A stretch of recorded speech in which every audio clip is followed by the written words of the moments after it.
This is a what-if story based in the Jurassic Park universe.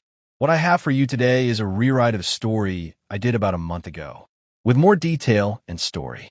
This is not canon.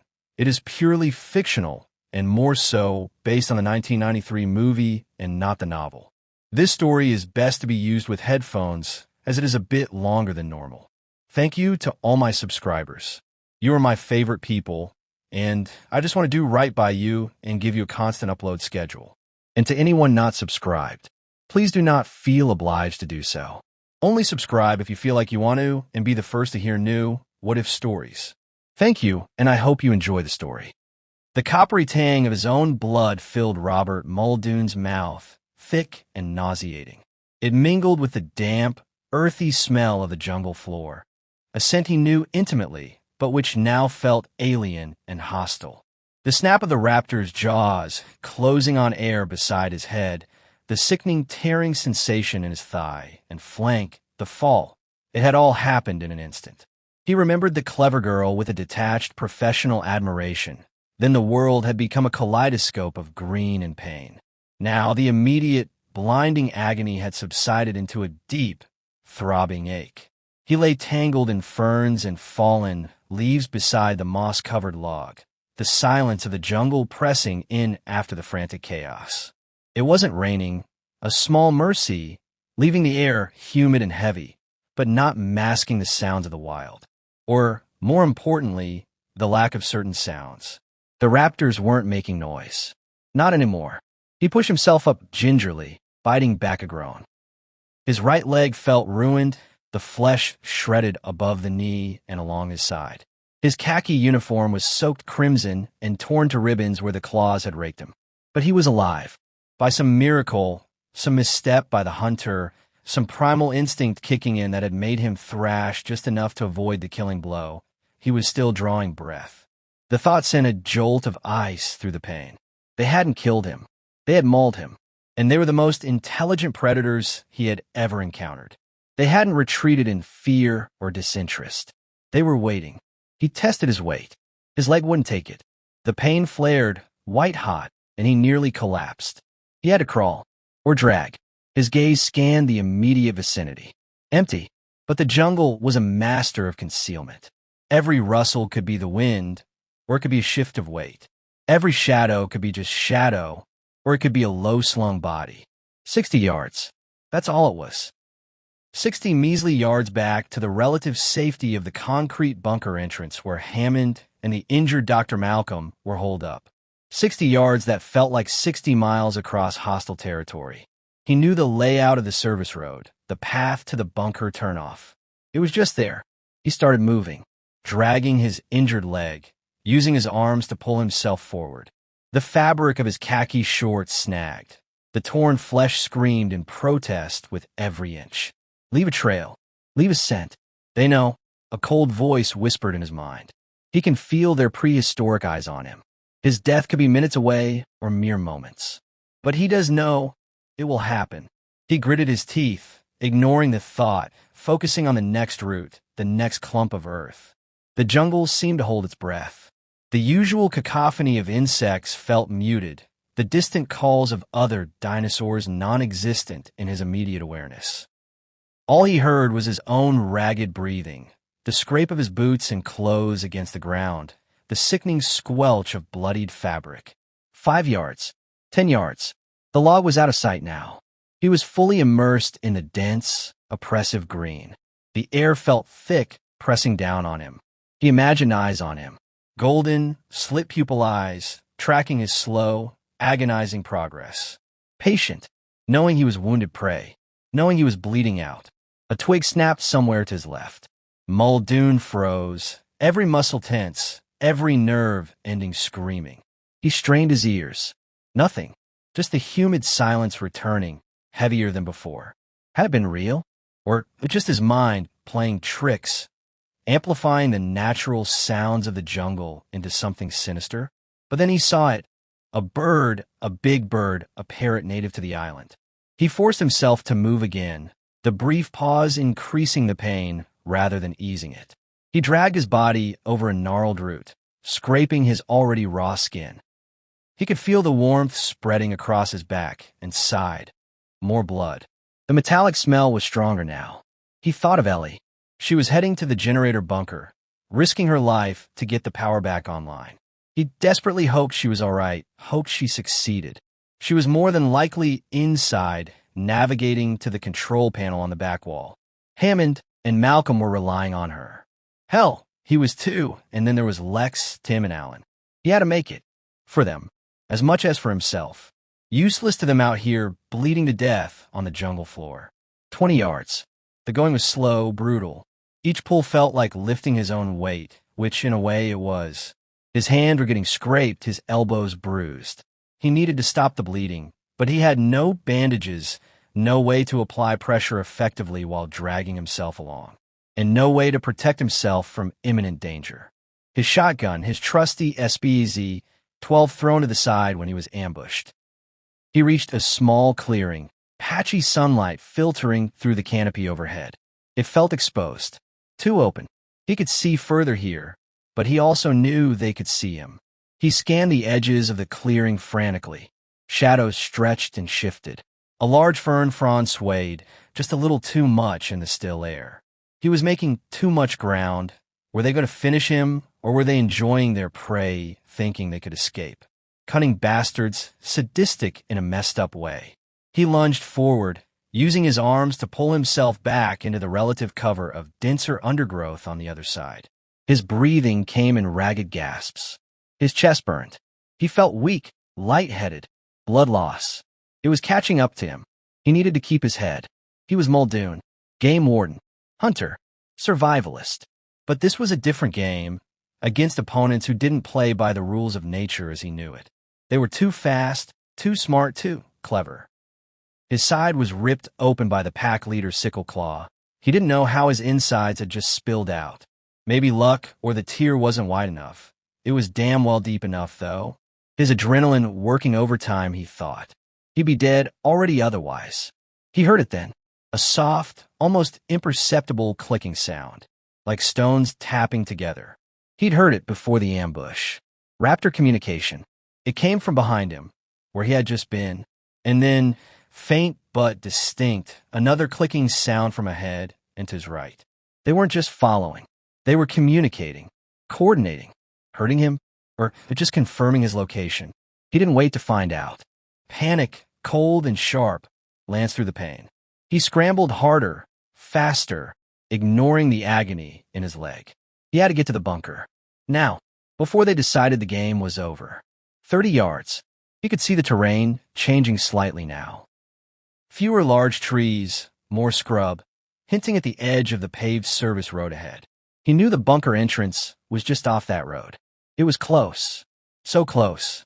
But the closer he got, the more intense the feeling of being watched became. It wasn't just a feeling anymore. He caught a flicker of movement deep in the green wall to his left. A streak of earthy brown, gone in an instant. Then, across the clearing he'd just crossed, a shadow detached itself from another shadow, moving with unnatural speed and grace before merging back into the gloom. They were playing with him, driving him, enjoying the hunt, waiting for the moment his strength gave out, waiting for the perfect strike. He needed something to defend himself. His shotgun, gone, lost in the fall. His only defense was the concrete wall of the bunker. 40 yards. He could smell the faint scent of damp concrete now, the mildewy smell of the bunker entrance. It was a beacon, a sanctuary. He fixed his eyes on where he knew it should be, just beyond the next line of dense bushes. He dragged himself forward, his arms trembling with exhaustion. His injured leg felt numb and on fire simultaneously.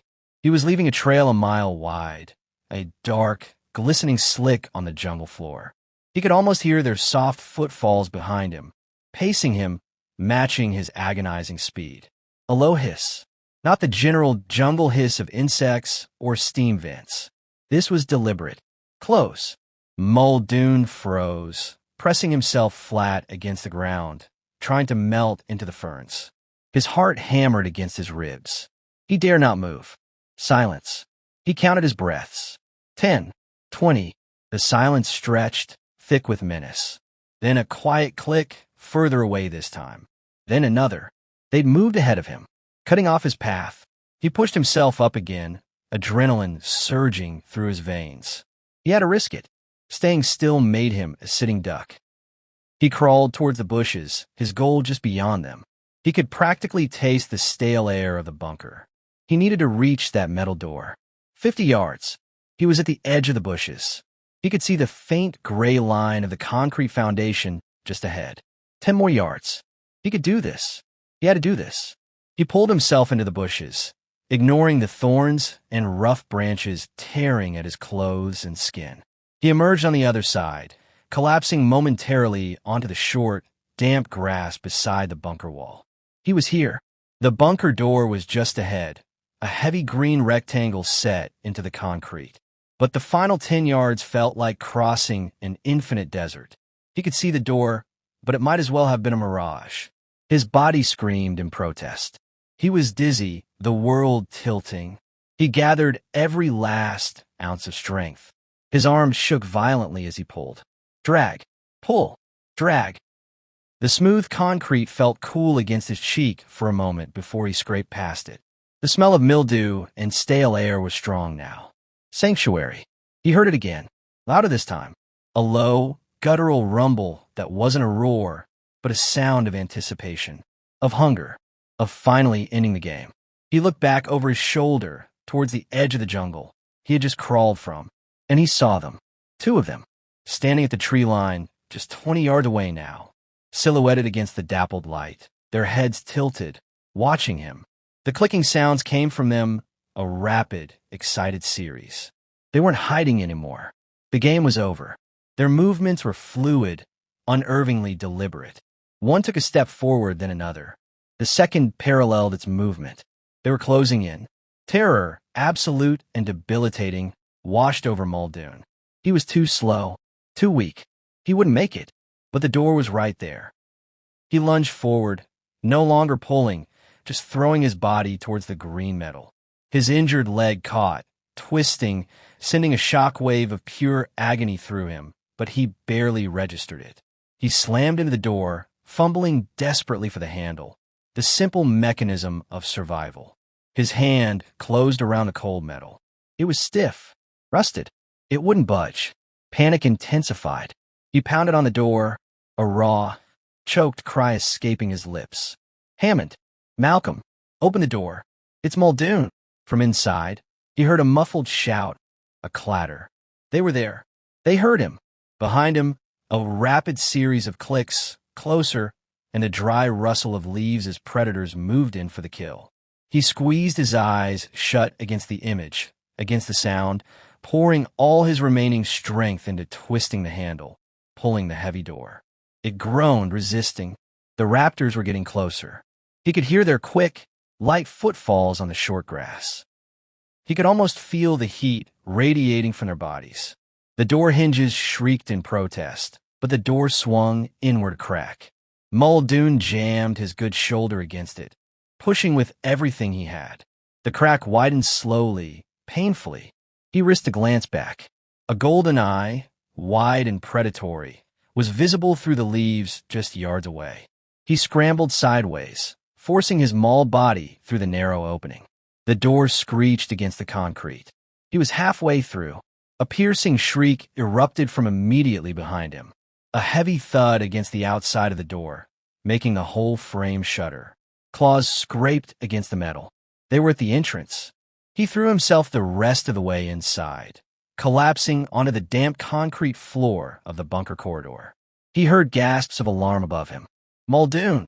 That was Hammond's voice, laced with shock. He tried to push the door shut, but his strength was gone. He could only lie there, panting, blood pooling beneath him, his face pressed against the blessedly solid floor.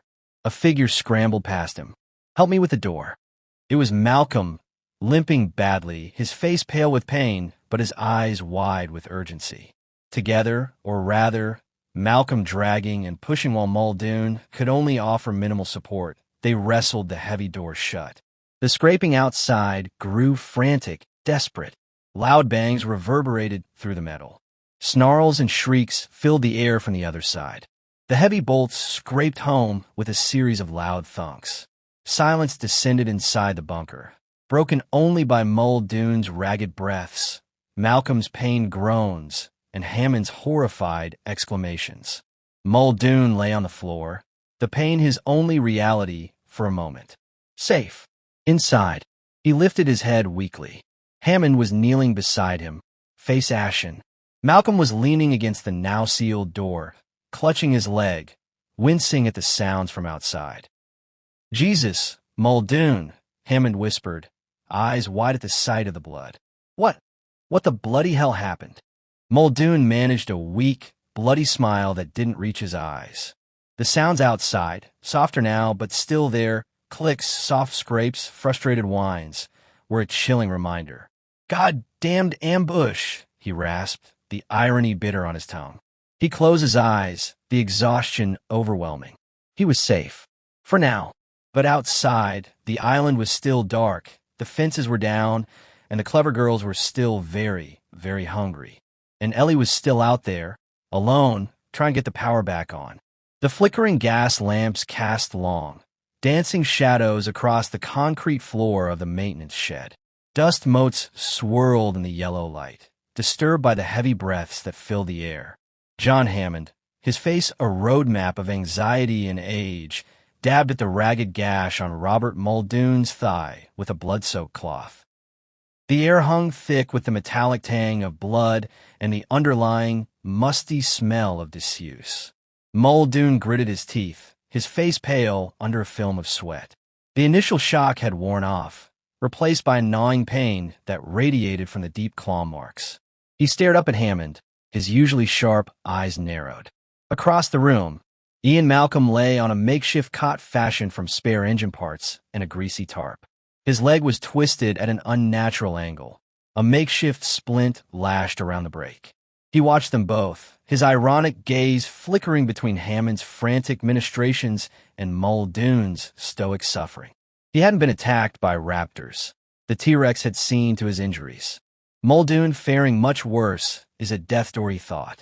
It won't be much longer. Hammond's focus entirely on Muldoon. "Hold still, Robert. Just hold still. I need to staunch the bleeding." He pressed harder on the wound, and Muldoon let out a choked grunt. A moment later, "I'm going after Ellie," Hammond announced, his voice trembling with a desperate resolve. He stood up, his usually jovial face etched with grim determination. "She's out there, alone. I can't just leave her." Malcolm shifted slightly on his cot, a flicker of something akin to pity in his eyes. He knew Hammond was operating on pure emotion, the kind that could get a man killed. "John," he said softly, his voice surprisingly firm despite the pain etched on his face. "Don't." Hammond rounded on him, his face flushed. "Don't? What do you mean, don't? She's in danger, Ian. I have to do something." "You'll be doing something, John." He raised a hand ever so slightly as though placating a small child. "You keeping Muldoon alive is paramount." Malcolm took a deep breath, fighting back the pain that lanced through his leg. "Look around you, John. Really look. What do you see?" Hammond stared blankly at the cluttered shed, his mind still racing with images of Ellie trapped and vulnerable. "I see a mess," he said finally, his voice laced with frustration. "I see a disaster." "No, John," Malcolm said, his voice sharper now. "You see the consequences. You see the reality of what you've created." He gestured weakly towards Muldoon. "Look at Robert. He's the best game warden in the world. He's faced down lions, rhinos, everything Africa could throw at him. He's a professional, John, through and through. And those things nearly took him out." Hammond looked at Muldoon, his brow furrowed. Muldoon met his gaze, his eyes filled with a grim understanding. Malcolm continued, his voice gaining strength. "You think you can just waltz out there and reason with them? You think they'll recognize your intentions, your good heart? You think they care about your grandchildren?" "All the more reason I need to leave," Hammond gestured. He shook his head slowly, a mirthless smile playing on his lips. "This isn't a game of chess, John. It's a massacre waiting to happen. And you, my friend, are not equipped for it." Hammond's face crumpled. The fight seemed to drain out of him, leaving him looking older and more vulnerable than ever. He sank onto a crate, his shoulders slumped. "But I have to do something," he whispered, his voice barely audible. "I can't just sit here with Dr. Sattler alone and my grandchildren lost on a dinosaur-filled island." "Yes, you can," Malcolm said firmly. "You have to. You have to stay here, keep Robert alive, and figure out what our next move is. Rushing out blind is a death sentence, John. And your death won't save Ellie. It'll just leave her even more alone." "Look, damn it," a slight raise in Ian's voice. "Your grandchildren are lost, yes. But they're with Alan, a damn dinosaur expert. And Ellie, well," a slight pause. "Ellie will get the power on, and she can remain safe in the generator bunker. Look what they did to your world-renowned game warden. What will your damn creations do to a frail old man?" Malcolm asked pointedly. Muldoon had underestimated the raptors, their intelligence, their ferocity. He had been arrogant, confident in his own abilities, and he had nearly paid the ultimate price.